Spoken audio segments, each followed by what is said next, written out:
नमस्कार दोस्तों, जय श्री राम, वंदे मातरम, भारत माता की जय हिंद। मैं हूं आपका डॉक्टर एन.के. चलोत्तर और एक विशेष विषय लेकर के आपके चरणों में उपस्थित हुआ हूं। विषय भारतवर्ष के किसानों के साथ है, विशेषता पंजाब के किसानों के साथ। एक बात बहुत समझने योग्य है, एक किसान जिसके पास अपनी खेती करने योग्य भूमि है, कृषि योग्य भूमि है, उसकी मालकियत है, उसके पास किसान को हर वस्तु पे सब्सिडी है, चाहे वो खाद है, चाहे और भी ऐसी उर्वरक हैं। किसान को बहुत आसानी से लोन मिल जाता है इसकी ज़मीन के कागजात पर। किसान को ट्रैक्टर मिल जाता है। किसान के घर में जो फसल की उपज होती है उसका झाड़ भी रहता है, स्टोर। किसान सरसों के तेल के लिए तोरिया बीजता है और उसको रख करके उसका तेल बनवा लेता है। किसान के घर में कनक और चावल जोना रहता है। किसान सब्जियां उगा लेता है अपने खेतों में।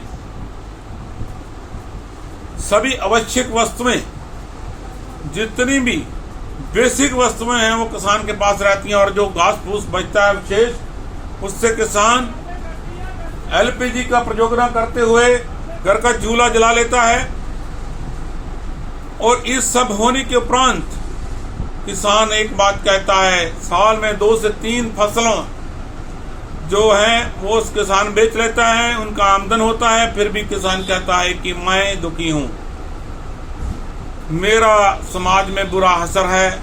हर प्रति वर्ष किसान की उपज का रेट बढ़ता है, उसको बोनस मिलता है, उसको एमएसपी मिलता है।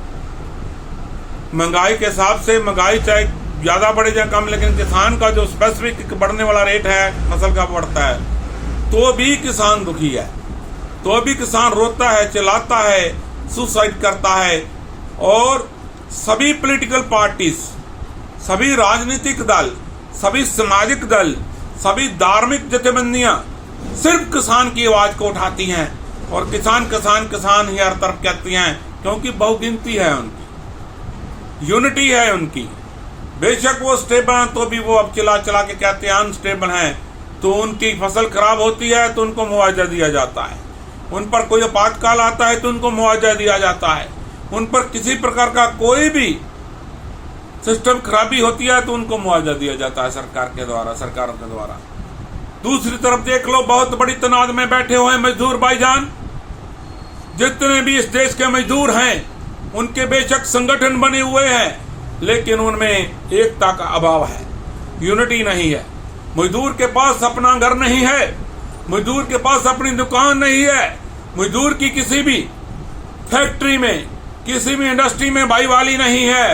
रोज मजदूर जो है सुबह दिहाड़ी लाता है और शाम को ला करके अपने बच्चों को खिलाता है।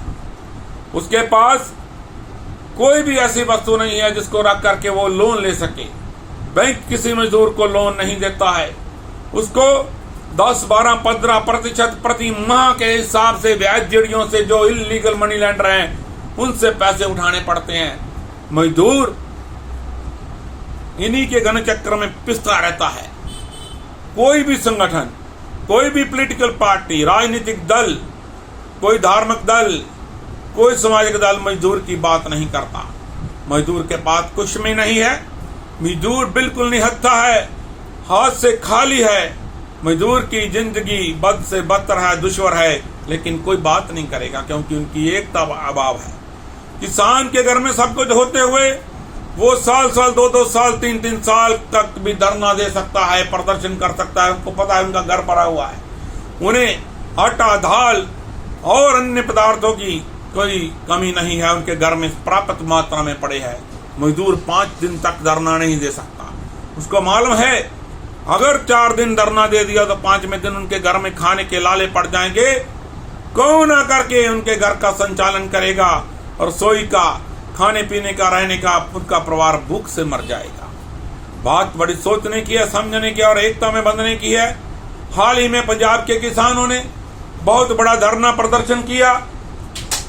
1-1.5 वर्ष तक धरना प्रदर्शन होते रहे केंद्र की भारतीय जनता पार्टी की सरकार के अगेंस्ट, उनके विरोध में। लेकिन आज देखिए मोगा के पास अंडानियों का जो बड़ा गोदाम है, वहां पर किसान जाकर के अपनी कनक बेच रहा है। अंबानियों के गोदामों में अपनी कनक बेच रहा है। लड़ाई तो थी समाजवाद की, सांप्रदायिकता के खिलाफ, हवाई लड़ाई तो थी किसानवाद की, पूंजीपतियों के खिलाफ, लेकिन वही किसान कितना स्वार्थी किसान है जो 1-1.5 वर्ष तक के लिए दिल्ली की सरकार के विरोध में लड़ाई लड़ता है अडानी और अंबानी के गोदामों के विरुद्ध। वही किसान आज क्या कर रहा है? वही किसान आज थोड़े से प्रॉफिट के लिए अपनी जीनस, अपनी फसल उन्हीं अंडानियों अंबानियों को बेच रहा है। और जो इस आंदोलन में 700 से ज्यादा लोग शहीद हुए, जो दीप सिंधु जैसे लोग जिन्होंने इस आंदोलन को कामयाब करने का प्रयास किया और खुद शहादत का जाम पी गए, ऐसे लोगों की शहादत कहां पर मायना रखती है? मैं इन किसान संगठनों से पूछता हूं, किसानों से पूछता हूं। एक छोटे से मार्जिन के लिए, छोटे से लाभ के लिए आप लोगों ने अपनी फसल को वही अंडानी अंबानी के आगे बेच दिया। होगा क्या? आज वो आपके महंगे बाप का फसल खरीदेंगे और कल को फिर वो सारी फसल आपकी खरीदेंगे और सारी जमीन भी खरीद लेंगे। उनका एक अधिकार हो जाएगा। वो बोलेंगे यही फसल जो है वो आप बीजो, आपको उसके अनुसार चढ़ना पड़ेगा और सरकारी एजेंसियां, खरीद एजेंसियां फेल हो जाएंगी। फिर आप छाती पीट के रहोगे कि ये हमारे साथ क्या हो रहा है। कैसे विश्वास करें आपके साथ? सभी मजदूर भाई संगठनों ने, सभी हिंदू संगठनों ने, सभी सिख संगठनों ने, सभी सामाजिक संगठनों ने और सभी जो अन्य संगठन थे, सब ने आपके आंदोलन में आपका साथ दिया। तभी आपका आंदोलन कामयाब हुआ, तभी सरकार हिली। और आपने वही आंदोलन अपना फेल करके आज जो अपनी दुर्दशा बना ली है, ये आपको सदा के लिए समाप्त कर देगी। उन्हीं सरकारों के आगे गिरवी रख देगी। उन्हीं अंडानी अंबानी बड़े सरमाएदारों के सामने आपको गुलाम बना देगी। ये बात याद रखना मेरी। इन्हीं बातों से बहुत कुछ ना कहता हुआ आखिर में जय सिया राम, वंदे मातरम, भारत माता की जय। जय हिंद।